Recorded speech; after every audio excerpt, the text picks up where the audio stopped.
King टूटन खामून की टूम से मिलने वाले खजाने में एक नेकलेस ऐसा भी था जिसमें बहुत अनोखे किस्म का कोई पत्थर लगा हुआ था। इस पत्थर की खास बात ये थी कि ना तो इस जैसा पत्थर आज से पहले किसी ने देखा था और ना ही किसी को इसका नाम मालूम था। ग्रीनिश और येलो कलर के इस पत्थर के बारे में जानने के लिए हजारों स्टोन एक्सपर्ट्स ने अपनी महारत आजमा कर देख ली, लेकिन पत्थर का छोटा सा ये टुकड़ा हमारी दुनिया के तमाम पत्थरों से बिल्कुल डिफरेंट था। आखिरकार ये माना जाने लगा कि टूटन खामून के नेकलेस का ये अनमोल पत्थर हमारी दुनिया का हिस्सा ही नहीं है, बल्कि ये किसी और प्लेनेट से लाया गया है। लेकिन साइंसदानों को ये बात हरगिज हजम ना हो पाई। कई सालों के बाद जब मॉडर्न टेक्नोलॉजी का दौर उरूज पकड़ने लगा तो साइंटिस्ट के एक ग्रुप ने टूटन खामून के नेकलेस के इस अनोखे और मिस्टीरियस पत्थर की लैब टेस्टिंग की, और इस बार जो रिजल्ट उनके सामने आया उसने पूरी साइंस की दुनिया में हलचल मचा कर रख दी। नाजरीन, इजिप्ट में गीजा पिरामिड से तकरीबन 650 किलोमीटर दूर लाइमस्टोन के पहाड़ों के बीच में वाक़े इस मकाम को वैली ऑफ द किंग्स कहा जाता है। हजारों साल पहले यहाँ इजिप्ट के किंग्स और क्वींस को उनके खजानों समेत बड़ी शान और शौकत के साथ दफन किया जाता था। खजानों से भरे ये खूबसूरत टूम्स वक्त के साथ साथ लूट लिए जाते थे, लेकिन सिर्फ एक टूम्ब ऐसा था जो हमें बिल्कुल असली हालत में मिला था। ये टूम्ब इन लुटेरों से आखिर बच कैसे गया था, इसको कब और कैसे ढूंढा गया, इसके बारे में आप जेम टीवी की ये डिटेल वीडियो भी देख सकते हैं। ये टूम्ब था किंग टूटन खामून का, जिसने आज से तकरीबन 3500 साल पहले इजिप्ट पर राज किया था। क्योंकि किंग टूटन खामून की मम्मी और यहाँ से मिलने वाले शाही खजाने की खबर ने पूरी दुनिया में हलचल मचा रखी थी, इसी वजह से ये खजाना देखने के लिए दुनिया के हर कोने से लोगों की आमद का सिलसिला शुरू हो गया। प्योर गोल्ड से बनी हजारों चीजें इस खजाने का हिस्सा थी, जबकि इस खजाने में एक ऐसा नेकलेस भी था जो मुख्तलिफ रंगों के कीमती पत्थरों से सजा हुआ था।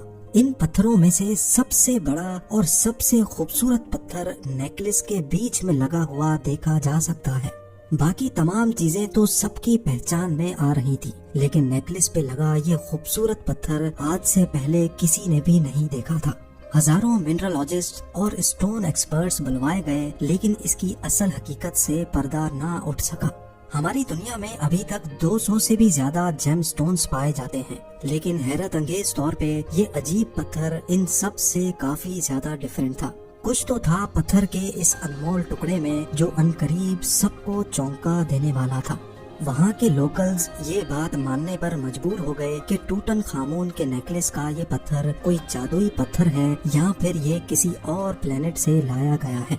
कई सालों के बाद साइंसदानों और मिनरलॉजिस्ट के एक ग्रुप ने इस पत्थर की असल हकीकत जानने के लिए इसका पहली बार लैब टेस्ट किया, क्योंकि उनका भी यही ख्याल था कि टेस्ट के जरिए जो कुछ होगा खुलकर सामने आ जाएगा। लेकिन बजाय मामला सुलझने के वो मजीद उलझता चला गया। लेबोरेटरी टेस्ट से एक बात तो क्लियर हो गई कि जिसको इतने सालों से पत्थर माना जा रहा था वो असल में पत्थर नहीं बल्कि कांच का एक टुकड़ा है। लेकिन जो चीज एक्सपर्ट्स को डिस्टर्ब कर रही थी वो ये थी कि गिलास के इस टुकड़े की प्रॉपर्टीज नॉर्मली पाए जाने वाले गिलास से काफी ज्यादा मुख्तलिफ थी। नॉर्मली कांच वॉल्केनिक होता है, यानी उबलता हुआ गर्म लावा जब किसी वजह से फौरन ठंडा होता है तो वो कांच बन जाता है। ज्यादातर लावा जब पानी से टकराता है तो वो काले रंग के क्रिस्टल गिलास में तब्दील हो जाता है। लेकिन कांच का ये टुकड़ा ना ही दिखने में वॉल्केनिक लग रहा था और ना ही लैब टेस्ट में ऐसा कुछ साबित हो सका।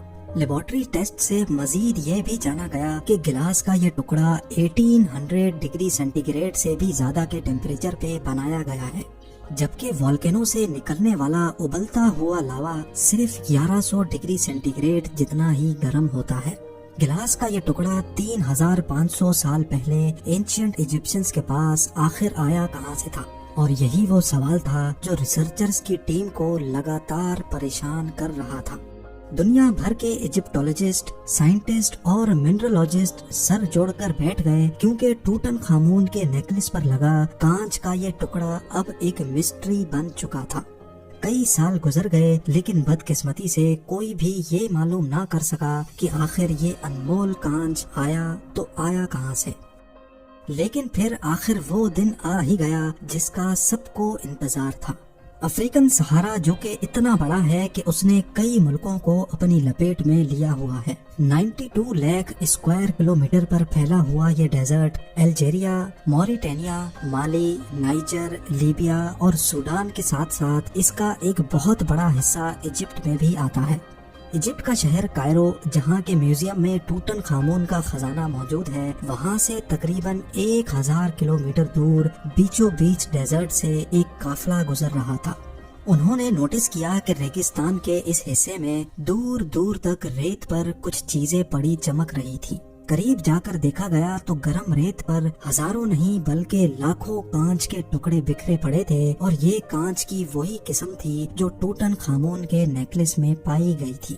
یہ منظر کافی عجیب محسوس ہوتا تھا، کیونکہ جس جگہ سے سالوں میں کوئی نہیں گزرتا، وہاں پہ اتنی تعداد میں کانچ کے عجیب ٹکڑے ملنا کافی حیران کن تھا۔ یہ بات پورے ایجپٹ میں آگ کی طرح پھیل گئی، اور جلد ہی ریسرچرز کی ٹیم تک بھی، جو کہ سالوں سے اس خاص گلاس کے ٹکڑے پر تحقیق کر رہی تھی۔ وہ سوال جس کا کئی سالوں سے جواب نہیں مل رہا تھا، اس کا جواب اب آخر کار سب کے سامنے آ چکا تھا۔ ٹوٹن خامون کے نیکلس کا کانچ 1000 کلومیٹر ڈیپ ایجپٹ کے ریگستان سے لایا گیا تھا، جس کو اب ڈیزرٹ گلاس کا نام دے دیا گیا۔ لیکن ہزاروں میل کے ایریا پر پھیلے کانچ کے یہ ٹکڑے آخر آئے کہاں سے تھے؟ یہ جاننے کے لیے ضروری تھا کہ ریگستان کا رخ کیا جائے۔ مسلسل 3 دن اور 3 راتیں سفر کے بعد وہ پوائنٹ آ گیا جس کی ریسرچرز کو تلاش تھی۔ یہ ریت کا وہ سمندر ہے جہاں دور دور تک نہ ہی کوئی انسان نظر آتا ہے اور نہ ہی کوئی جانور۔ کانچ کے بے شمار ٹکڑے ریت کے اوپر، جبکہ کئی ریت کے اندر بھی دھسے ہوئے تھے۔ ایسا معلوم ہوتا ہے کہ یہاں کسی دور میں کوئی بہت بڑا واقعہ ہوا تھا، جس کی وجہ سے یہ ڈیزرٹ گلاس بنا تھا۔ پچھلے کئی سالوں کے دوران جہاں اس پر اسرار کانچ کے ٹکڑوں کے بارے میں کوئی انفارمیشن نہیں تھی، وہیں اب ریسرچرز کے سامنے ایسے لاکھوں ٹکڑے بکھرے پڑے تھے۔ اب جاننا یہ تھا کہ آخر یہ یہاں پر آئے کیسے۔ کئی سیمپلز کا ماڈرن لیب ٹیسٹ کیا گیا تو معلوم پڑا کہ ان میں کچھ ایسے پارٹیکلز بھی تھے جن کا تعلق واقعی ہماری ارتھ سے نہیں تھا۔ لیکن ایک اور بہت اہم انفارمیشن بھی تھی جو اسی ٹیسٹ کے ذریعے معلوم پڑی، اور وہ یہ تھی کہ گلاس کا یہ ٹکڑا آج سے تقریباً 3 کروڑ سال پرانا ہے۔ سائنسدانوں کا ماننا تھا کہ اس کا صرف ایک ہی مطلب ہے کہ اس ایریا میں کوئی بہت بڑا میٹیورائٹ گرا ہوگا۔ ویسے تو ارتھ کی طرف روزانہ کئی میٹیورائٹس آتے ہیں، لیکن جیسے ہی وہ ارتھ کے ایٹماسفیئر میں داخل ہوتے ہیں تو فرکشن کی وجہ سے ان میں آگ بھڑک جاتی ہے، اور وہ زمین پر گرنے سے بھی پہلے بھاپ بن کر اڑ جاتے ہیں۔ لیکن اگر کسی میٹیورائٹ کا سائز کافی بڑا ہو تو وہ ہماری زمین تک پہنچنے میں کامیاب ہو جاتا ہے، اور ظاہر ہے اس کے نتیجے میں کافی زیادہ نقصان بھی ہوتا ہے۔ میٹیورائٹ کے زمین پر گرنے کی وجہ سے ہونے والا دھماکہ نیوکلیئر بمب کے دھماکے سے بھی 10,000 گنا زیادہ ہوتا ہے، اور اس کے نتیجے میں نکلنے والی گرمائش اتنی ہی ہوتی ہے جتنا سورج کا سرفیس گرم ہوتا ہے۔ میٹیورائٹس کے گرنے کی سب سے بڑی نشانی یہ ہوتی ہے کہ وہ زمین پر بہت بڑا کریٹر چھوڑ جاتے ہیں، اتنا بڑا کہ ایسا لگتا ہے کہ آپ کسی کھائی کے کنارے پر کھڑے ہوں۔ لیکن ریگستان کے اس حصے میں دور دور تک ایسا کوئی کریٹر موجود نہیں تھا جس کو دیکھ کر یہ لگے کہ یہاں کوئی میٹیورائٹ گرا تھا۔ ڈیزرٹ گلاس کی مسٹری ایک کے بعد ایک نیا موڑ لے رہی تھی۔ ٹوٹن خامون کے نیکلس سے بات شروع ہو کر اب معاملہ میٹیورائٹس تک جا پہنچا تھا۔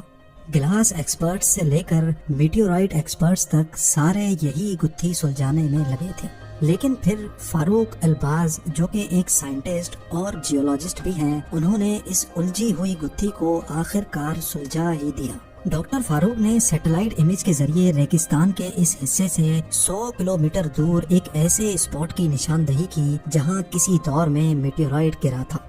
ساتھ ہی ساتھ جیولوجی کے ایکسپرٹ ہونے کی حیثیت سے انہوں نے یہ بھی بتایا کہ 7000 سال پہلے ریت کا یہ سمندر اصل میں ہرا بھرا ہوتا تھا، جہاں ندیاں بھی بہتی تھیں اور کئی لیکس بھی موجود تھی۔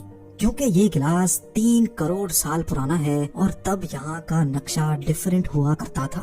यहाँ से 100 किलोमीटर दूर सैंड स्टोन के इन पहाड़ों पर जब आग से भरा मीटेराइट गिरा तो उसने एक ही झटके में सैंड स्टोन्स को पिघला दिया होगा। पिघलते हुए सैंड स्टोन का लावा पानी पे गिरने की वजह से फौरन ठंडा हुआ तो ये अनोखा सिलिका ग्लास बन गया, जो नदियों के प्रेशर से बहता हुआ 100 किलोमीटर दूर इस पॉइंट तक आ गया है। नाजरीन, डेजर्ट ग्लास की मिस्ट्री को सॉल्व करने में साइंसदानों को पूरे 100 साल लग गए। इस ग्लास को डेजर्ट ग्लास या फिर प्योर सिलिका ग्लास भी कहा जाता है, जो कि सिर्फ अफ्रीका के इस डेजर्ट में ही पाया जाता है। हवाओं की वजह से हर गुजरते साल जब सैंड ड्यून्स अपनी लोकेशन शिफ्ट करती हैं, तो उनके नीचे दबे नए ग्लास के टुकड़े बरामद होते हैं। अभी तक रिसर्चर्स को जो सबसे बड़ा टुकड़ा मिला है उसका वजन 26 केजी बताया जाता है। उम्मीद है वीडियो भी आप लोग भरपूर लाइक और शेयर करेंगे। आप लोगों के प्यार भरे कमेंट्स का बेहद शुक्रिया। मिलते हैं अगली शानदार वीडियो में।